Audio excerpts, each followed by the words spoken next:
আসছে নতুন বছর, শুরু হবে আয় ব্যয়ের নতুন হিসেব নিকেশ। আর্থিক বছরের শুরুটা মূলত এই জুলাই থেকেই হয়।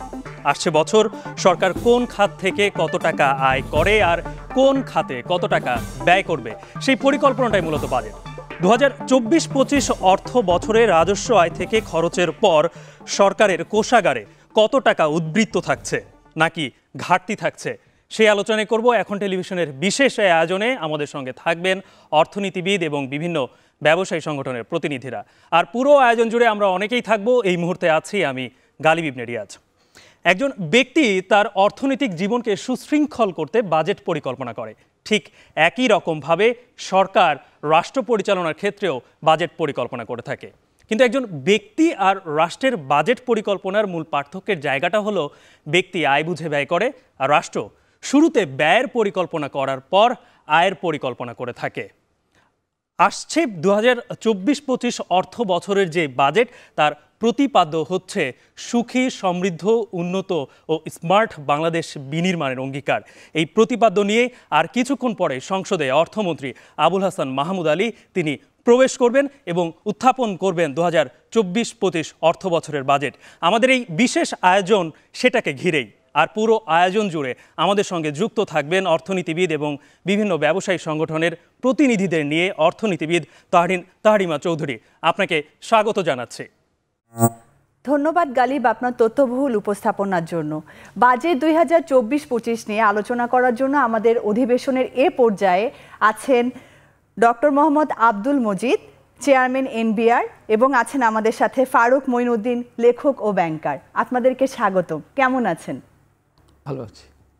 আমরা মূলত বাজেটের লক্ষ্যমাত্রা অর্জনের যে প্রধান মুখ্য দুটি বিষয় আসলে রাজস্ব আদায় বা রাজস্ব আয় বৃদ্ধি এবং ব্যাংকিং ব্যবস্থার সার্বিক উন্নয়ন, সে নিয়ে আপনাদের সাথে কথা বলবো। এ পর্যায়ে আমরা চলে যাচ্ছি গালিবের কাছে। গালিব জি, তাহরিনাপা আপনার কাছে আবারও নিশ্চয়ই যুক্ত হবে এবং এই আলোচনা চলতেই থাকবে। বাজেট যে শব্দটি সেটি আসলে ফার্সি শব্দ বুজেট থেকে এসেছে, যার অর্থ ব্যাগ কিংবা থলে। একটা সময় মানি ব্যাগে করে বাজেটের নথিপত্র নিয়ে আসা হতো, কিন্তু যখন 1800 শতকে যুক্তরাজ্যের শিল্প বিপ্লব ঘটে তখন থেকে অর্থনীতির আকার বড় হতে থাকে এবং সেই সাথে বাজেটের গুরুত্ব এবং গোপনীয়তা বাজেটকে নিয়ে যায় ব্রিফকেসের মধ্যে। তখন থেকেই আমরা দেখে আসছি বিভিন্ন দেশে এই ব্রিফকেসের প্রচলন। বাংলাদেশের অর্থমন্ত্রীরাও কখনো কালো, লাল কিংবা মেরুন রঙের এই ব্রিফকেস হাতেই সংসদে প্রবেশ করেন। আমরা অর্থমন্ত্রী আবুল হাসান মাহমুদ আলীকে কিছুক্ষণ পরে এমনই কোনো এক ব্রিফকেস হাতেই সংসদে প্রবেশ করতে দেখব। স্বাধীনতার পর থেকে এখন পর্যন্ত 13 জন অর্থমন্ত্রী কিংবা দায়িত্বপ্রাপ্ত ব্যক্তি 52টি বাজেট উপস্থাপন করেছেন। স্বাধীন বাংলাদেশের শুরুর যেই বাজেটটি ছিল সেটি ছিল 786 কোটি টাকার।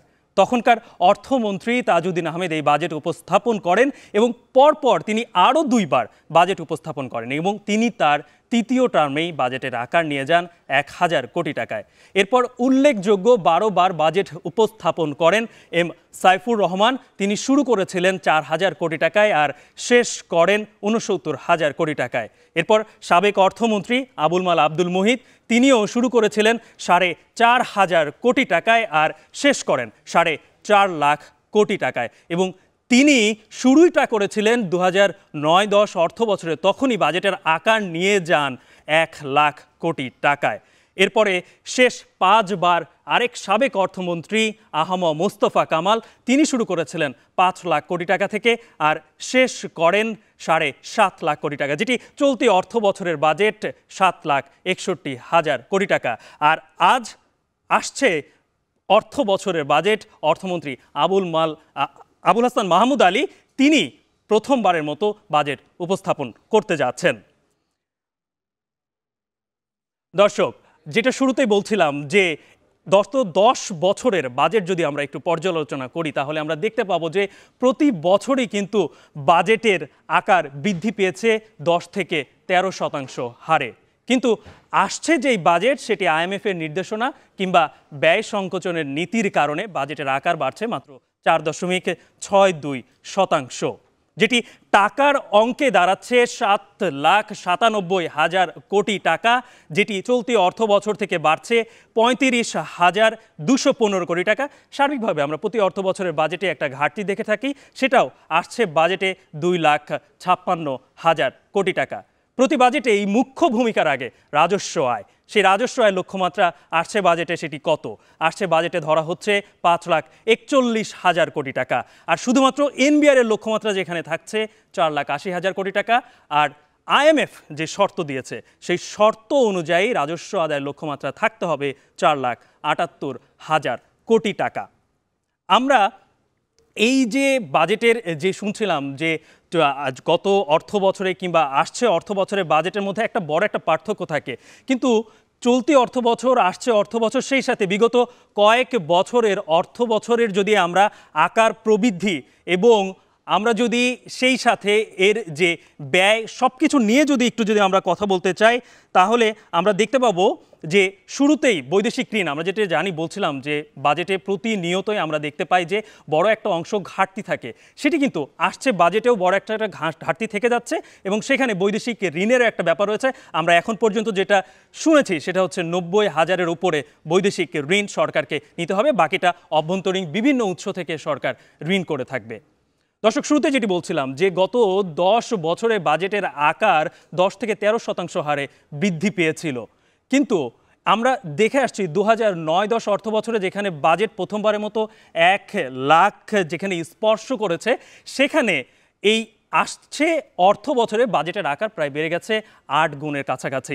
আমরা যদি একটু দেখি যে গত কয়েক বছরে বাজেটের পার্থক্য, তাহলে দেখব যে 2019-20 অর্থ বছরে যেখানে বাজেটের আকার ছিল 5,23,190 কোটি টাকা, সেটা চলতি অর্থ বছরে 7,61,785 কোটি টাকা। আর আসছে অর্থ বছরে, যেটা আমরা আগেও বলেছি, 7,97,000 কোটি টাকা।